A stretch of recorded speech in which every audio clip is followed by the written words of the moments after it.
Alright, one thing I want to talk to you about is the transferring. When you transfer, you want to transfer with a really light line. So using the 2B is probably not smart for transferring. The 2B is primarily for the shading. Once you have this transferred, you want to be very careful not to get smudges. A lot of you smudged inside your sketchbook. So one of the ways you do that is you need to have a cover cloth. So it could be an extra piece of paper, it could be a paper towel, anything can be used as a cover cloth. When you're shading, you want to start with a sharpened pencil. You have to be able to identify what is in behind and what is on top. So I'm shading with a slight angle. I know because this is overlapping that there's going to be a lot of value there. Now, another thing you can do with your pencil is you can turn your pencil. A lot of times what happens is you flatten one side and you need to then shade some more. So I'm going to do a time lapse so that you can kind of see more happening, and then we'll come back and we'll look at it.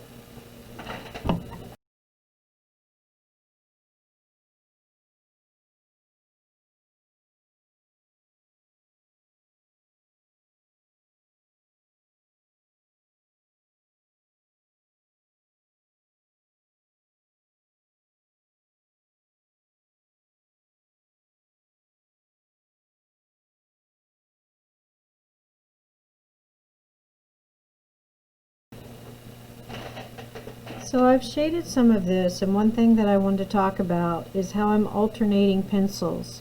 So I have a 2B with the eraser on it, and I have a 2H, or I could be using an F for the light. And so I'm alternating because so that I can get both light and dark easily, I'm using the lighter pencil, and then I'm going back in with the darker pencil where I need it. So this way you can control both the lights and the darks.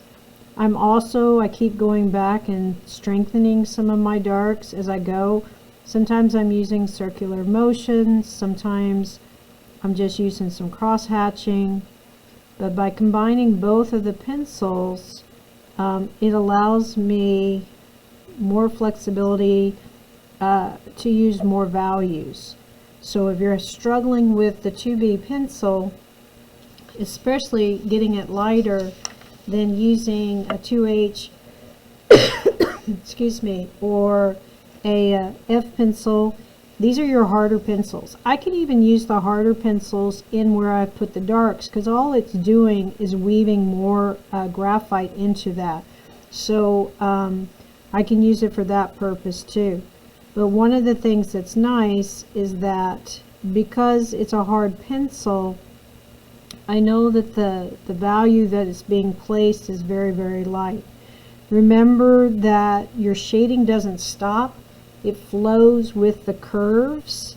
So one of the reasons we start with ribbons is to get you used to shading with the contour of the object. So the contour, as you found out when you were learning about drawing your hand, the contour means that you're mapping what the object is doing.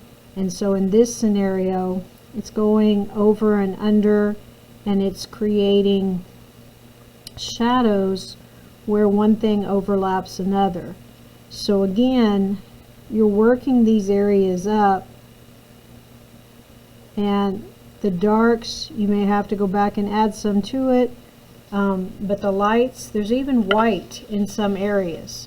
So again, as you're using your colored pencils, as you're using your graphite pencils, you need to be aware of what's happening with the values. Now, one of the things that happens sometimes is, like right then when I put down my harder pencil, I wasn't able to really manage the value. It put down a couple marks. You got to remember that most of this artwork, you're not looking at it from down on the table. You're going to be looking at it up on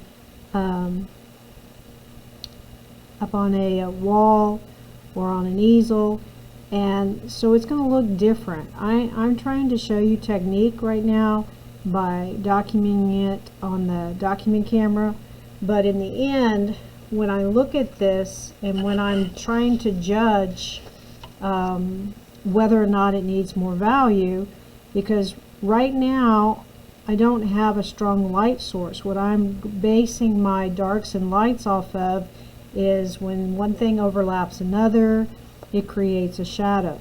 So there's not a direct light source on this. It's just a basic understanding that underneath is going to be darker, the top is going to be lighter. Where they overlap each other, it's going to create a shadow. You can kind of see here I create a shadow. I still need to create a shadow on that side, and every time I do that, it's going to make these look more and more three-dimensional.